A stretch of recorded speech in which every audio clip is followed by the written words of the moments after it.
if you could, without, I don't know how this would even work in practice, but let's say you could have a switch that you flicked so that both teams could play this scrim like it was competitive games.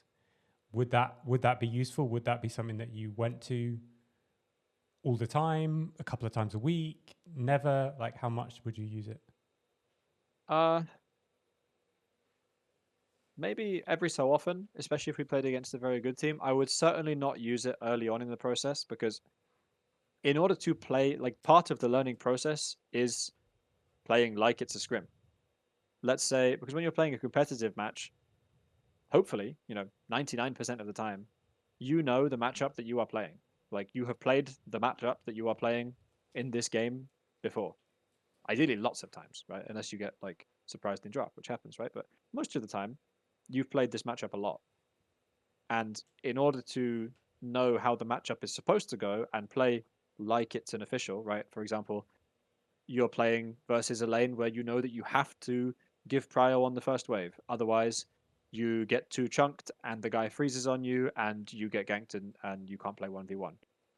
You only know that if you try to push at level 1 in scrims. You don't know that if you don't try.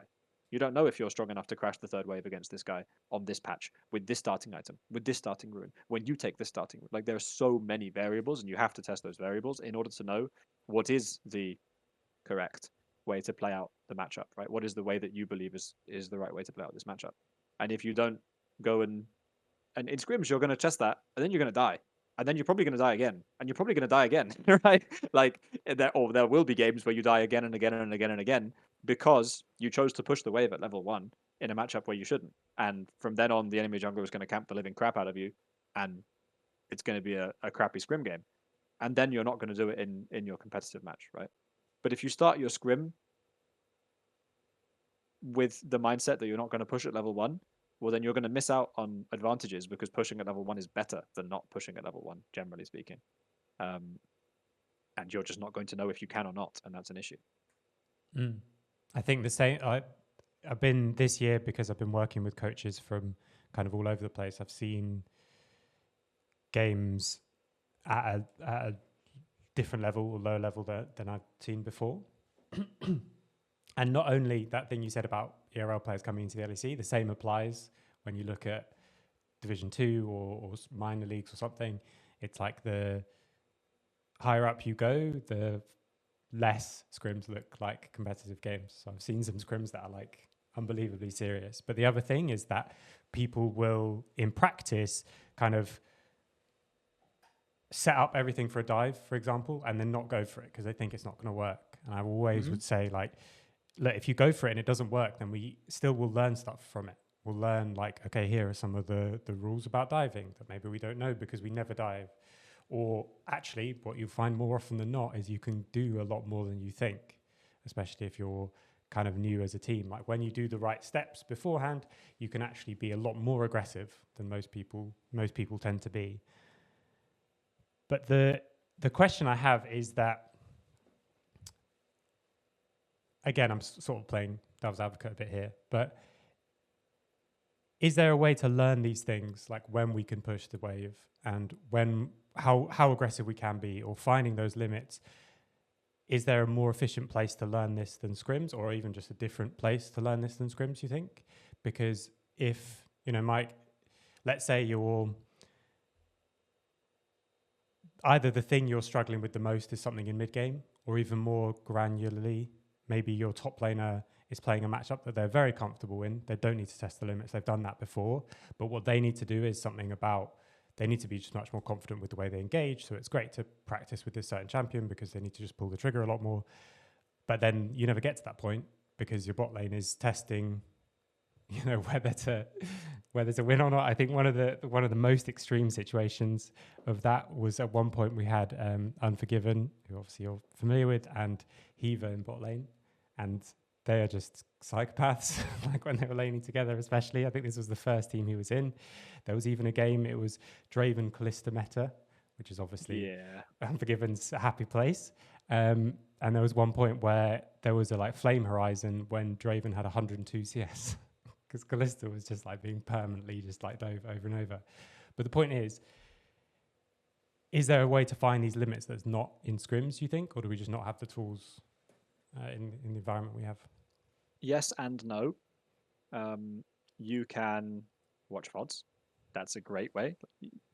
You should work smart as well as hard, and you should aim to show up to scrims with an understanding of what matchups you want to play and how you want to play them out. And that's, again, a standard that you as a coaching staff need to set and that you need to adhere to, and you need to make sure that that's a boundary that you set. Because if you have a player who turns up 3 days in a row and is like, I have no idea what I'm doing in this matchup, I'm testing limits, and it ruins the scrim for the rest of the team, then that can't continue to happen, right? So you can have okay, you need to have played this champion enough times in solo queue. You need to have watched some VODs on this champion. You need to have looked at the runes on this champion. If there's something you don't know, ask our analyst. He can help you out with data, right? There are lots and lots and lots of ways to work smart. However, we also play on new patches where there is no data and there are no VODs. So when there's a new patch, especially because we get the patches ahead of time because we play on Tournament Realm, and so we play on the new patch before it deploys on live often, well, then there's no way.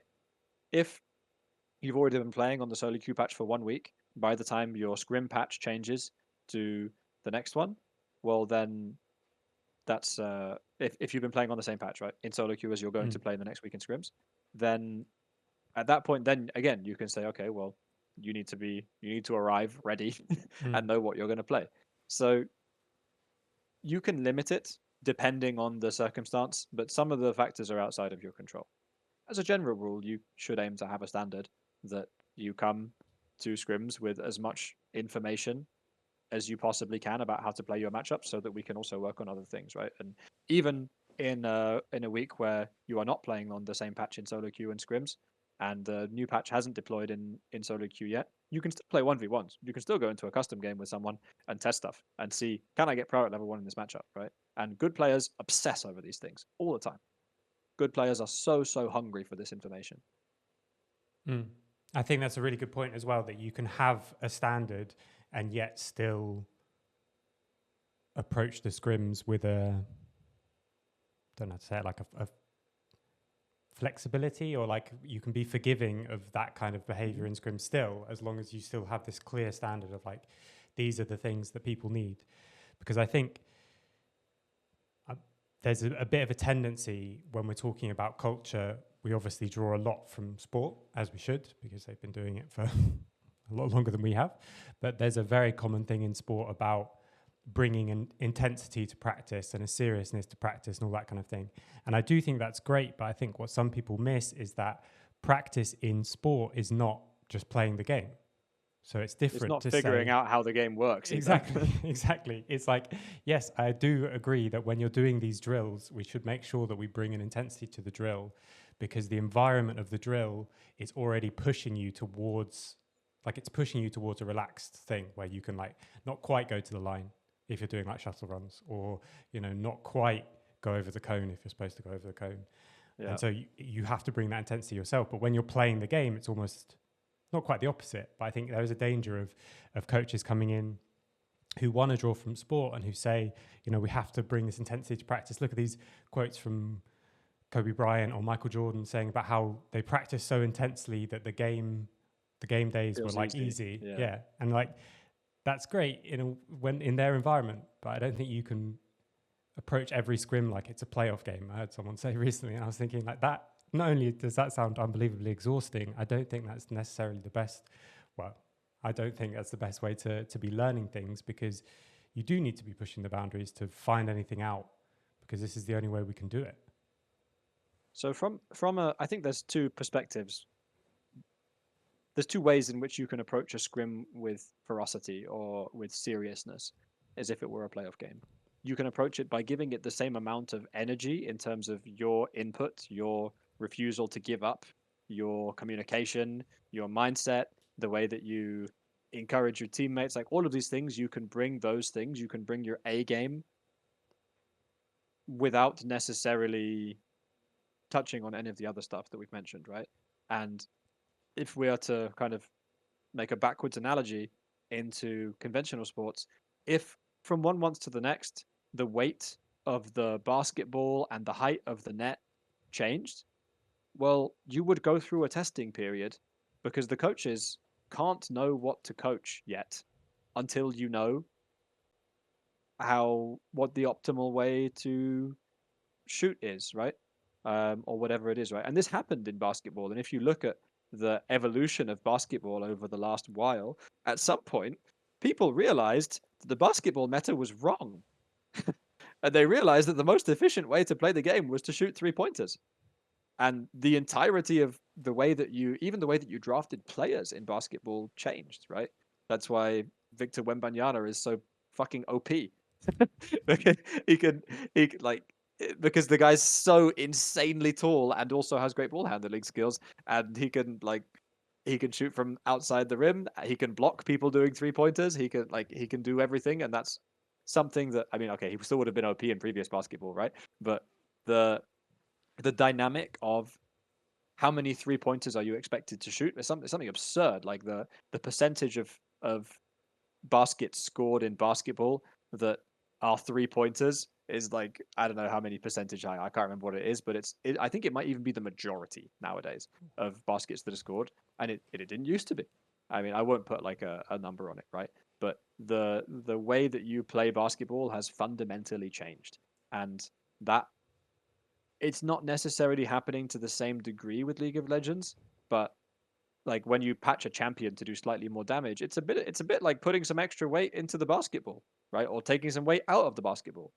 And when you change the way that the map works in League of Legends, it's a little bit like changing the width of the court, right? Or putting the net slightly higher or something like that, right? It changes the way that you play the game. And if that were the case in traditional sports, well, their practice would also look different. Mm. Yeah, yeah. I think it's really important to have have um, have it as something that's kind of conscious and something that's sort of thought of.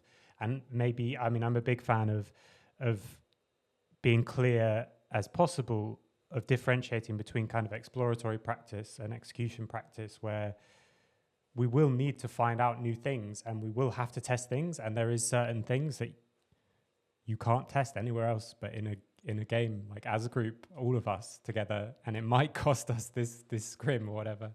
But having that right mindset coming in, I think, is really, really important.